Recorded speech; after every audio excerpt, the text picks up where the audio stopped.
देखो और सीखो के वीडियो को लाइक करके चैनल से पहली बार जुड़े हैं तो सब्सक्राइब कर लीजिए और बेल आइकन को भी दबा लीजिए ताकि आने वाले नोटिफिकेशन आपको मिलती रहे। हेलो बच्चों, चलिए आज मैं आपको लता मंगेशकर के बारे में कुछ बताती हूँ, कुछ इनके जीवन के बारे में बताती हूँ। ठीक है। लता मंगेशकर भारत के सबसे प्रतिष्ठित पार्श्व गायिका थी जिन्होंने कई फिल्मों और गैर फिल्मी यादगार गीत गाए हैं। ये तो आप सभी को पता होगा। दुनिया भर में उनके करोड़ों प्रशंसक हैं जो लता जी को मां सरस्वती का अवतार मानते हैं। लता ने 1000 से भी ज़्यादा हिंदी फिल्मों में गीत गाए हैं। मुख्यतः उन्होंने हिंदी, मराठी और बंगाली में भी गीत गाए हैं। वे 36 से ज़्यादा भाषाओं में गीत गा चुके हैं जो अपने आप में एक कीर्तिमान है। लता मंगेशकर का जन्म यूँ तो 28 सितंबर 1929 यानी कि 1929 में इंदौर में हुआ था, जो कि अब मध्य प्रदेश में स्थित है। वे पंडित दीनानाथ मंगेशकर और शिवंती की बड़ी बेटी थी। लता मंगेशकर के नहीं रहने पे उनके बहुत सारे वीडियो आप लोगों ने देखे होंगे। उनके देहांत के बाद बीच बीच में मैं उनके देहांत के कुछ वीडियोस भी आपको जैसा कि देख रहे हैं मैं दिखा रही हूँ, लेकिन उनके बारे में कहते हुए बहुत सी ऐसी चीज़ें दुखी भी मन हो जाता है। लेकिन मैंने सोचा कि बहुत सी चीज़ें आपको जानना चाहिए कि कौन थी। लता मंगेशकर के पिता पंडित दीनानाथ मंगेशकर एक मराठी संगीतकार, शास्त्रीय गायक और थिएटर एक्टर थे, जबकि माँ गुजराती थी। और भी चीज़ें बताऊँ आपको कि वो जब 13 वर्ष की थी तभी उनके पिता का देहांत हो चुका था। 1942 में यानी कि 1942 में लता मंगेशकर पर जब वो 13 साल के थे उसी समय उनके पिता का साया सर से उठ गया। मुसीबत का पहाड़ उन पे तो टूट गया। उनके पिता की जब मृत्यु हुई तो लता का सारा परिवार का बोझ उन्हीं पे आ गया, क्योंकि वो अपने 5 भाई बहनों में सबसे बड़ी थी। लता अपने सास, अपनी छोटी बहन आशा को, उनसे जो छोटी थी उनसे आशा जो भोसले जो है उनको बहुत मानती थी। एक बार क्या हुआ कि बचपन में जब लता जी घर में गीत संगीत और कला सीखती थी, 5 वर्ष की उम्र की जब थी तभी लता को गीत संगीत सीखने को बचपन में ही जब एक बार वो स्कूल गई तो उन्होंने अपने साथ अपनी छोटी बहन उनको आशा को ले गई, लेकिन टीचर ने आशा को स्कूल में बैठने की अनुमति नहीं दी। इस पर लता जी बहुत गुस्सा हो गई और वे खुद भी स्कूल से निकल गई। और उसके बाद से उनको इस बात का इतना बुरा लगा कि उन्होंने स्कूल जाने से ही मना कर दिया। टीचर की छोटी सी अनबन से उन्होंने स्कूल जाना बंद कर दिया। तब वह 5 वर्ष की उम्र थी उनकी। उसके बाद से ऐसे ही समय बीतता गया। उन्होंने रियाज को ही अपनी ज़िंदगी बना लिया। 13 वर्ष की उम्र बहुत बड़ी उम्र नहीं होती है। फिर जो 13 वर्ष के जो पिता का साया छूट गया, उस टाइम परिवार का सारा बोझ उन पे आ गया।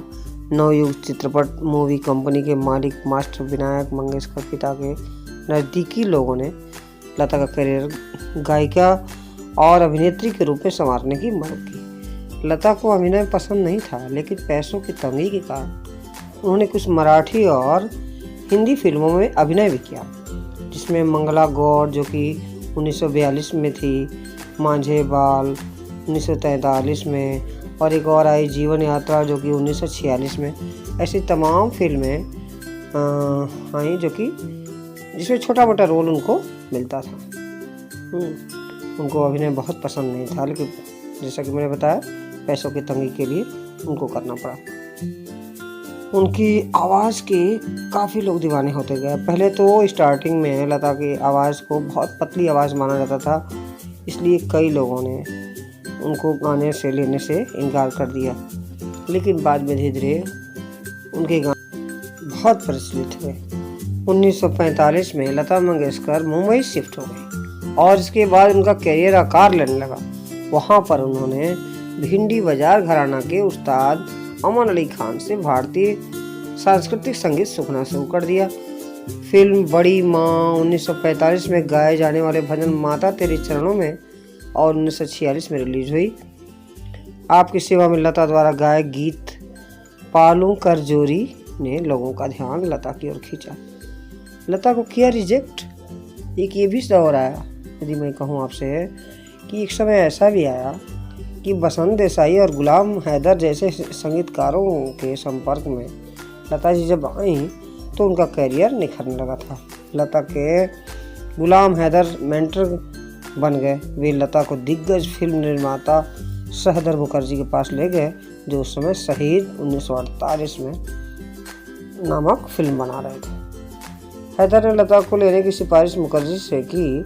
लता को सुनने के बाद मुखर्जी ने ही कहा था कि आवाज़ उनकी बहुत पतली है, इसलिए उन्होंने रिजेक्ट भी किया था। तो फिर से धीरे धीरे क्या हुआ कि 1970 का जब दौर आया तो फिल्म संगीत में थोड़ी सी उनकी फिल्मों की में गिरावट आना शुरू हो गई, लेकिन लता ने अपने आप को इससे बचाए रखा। उनके गाने क्वालिटी लिए होते थे और इस सफलता के शीर्ष पर बनी रही। इस दौर में भी उन्होंने पाकीजा, प्रेम पुजारी, अभिमान, हंसते जख्म, पतंग यानी कि कटी पतंग, लैला मजनू, सत्यम शिवम सुंदरम जैसी कई फिल्मों में यादगार गीत गाए। 80 और 90 के दशक में भी उनके गीत गूंजते रहे, उनके नगमे गूंजते रहे। 80 के दशक में कई नए संगीतकार उभर कर आए, जैसे कि अन्नू मलिक, शिवहरी, आनंद मिलन, राम लक्ष्मण ने भी लता से गीत गवाना पसंद किया। सिलसिले, फासले, विजय, चांदनी, तमाम ऐसी क्रांति, संजोग, मेरी जंग, राम लखन आदि तमाम ऐसी फिल्में भी आई जिसमें कि उनको बहुत सफलता मिली उनके गानों की। इस तरह से कह सकते हैं कि लता जी ने बहुत अच्छे अच्छे गीत गाए। बहुत सी चीज़ें हैं, कितनी चीज़ें उनको बताई जाए। हाँ, फिर आता है उनके शादी और करियर के बारे में। तो लता मंगेशकर ने शादी नहीं किया। क्यों नहीं किया? इसके पीछे भी कारण था, क्योंकि ऐसा कहा जाता है कि वे संगीतकार श्री रामचंद्र से शादी करना चाहते थे। उनके समक्ष उन्होंने शादी का प्रस्ताव रखा था एक बार, जिसे कि उन्होंने ठुकरा दिया था। हालांकि लता ने इस बारे में कभी खुलकर बात नहीं किया, परंतु ऐसा बताया जाता है कि श्री रामचंद्र के व्यक्तित्व से लता बहुत प्रभावित थी और दिल ही दिल में शादी उन्हें पसंद भी करती थी। लेकिन ये बात जब उनसे पूछी गई तो उन्होंने इस बात से इनकार कर दिया। और लास्ट में मैं इतना ही कहना चाहूँगी कि लता मंगेशकर बहुत ही मृदुभाषी और सिंपल विचारधारा की औरत मानी जाती थी। हमेशा सफ़ेद साड़ी में नज़र आने वाली लता जी हमेशा विवादों से खुद को उन्होंने दूर रखा था। सचिन देव बर्मन से ज़रूर एक बार उनका मनमुटाव हो गया था किसी बात से, छोटी मोटी बातों को लेकर। दोनों ने 5 साल तक साथ काम नहीं किया, है ना, ऐसा सुनने में आता है। इसी तरह मोहम्मद रफ़ी और लता गीतों की रॉयल्टी पर एकमत नहीं हो सके थे और उन्होंने भी कुछ समय नहीं दिया था, माने सारी एक साथ कई गाने नहीं गाए थे।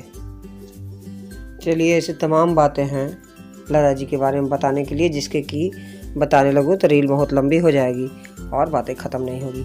लास्ट में उनकी एक छोटी सी उनकी जुबानी एक छोटा सा बात सुनाती हूँ आपको, उसको सुनिए और इतना ही से महसूस कीजिए कि लता जी अभी हम सबके बीच ही हैं, कहीं नहीं गई हैं। हमारी यादों में, हमारी बातों में, उनके गीतों में, सारी चीज़ों के साथ हम लता जी को हमेशा याद करते रहेंगे, पूरी उम्र याद करते रहेंगे, पूरे जीवन याद करते रहेंगे। तो चलिए सुनते हैं लता जी की बातें उन्हीं की जुबानी। मैं चाहती हूँ कि लोग मुझे ऐसे याद करें कि मैंने कभी किसी का बुरा सोचा नहीं, कभी बुरा किया नहीं और अपने गाने के जरिए देश की सेवा करने की कोशिश की। ठीक है, चलिए आज के लिए इतना ही। मिलते हैं फिर अगले वीडियो में कुछ और कहानी और बातों के साथ। धन्यवाद।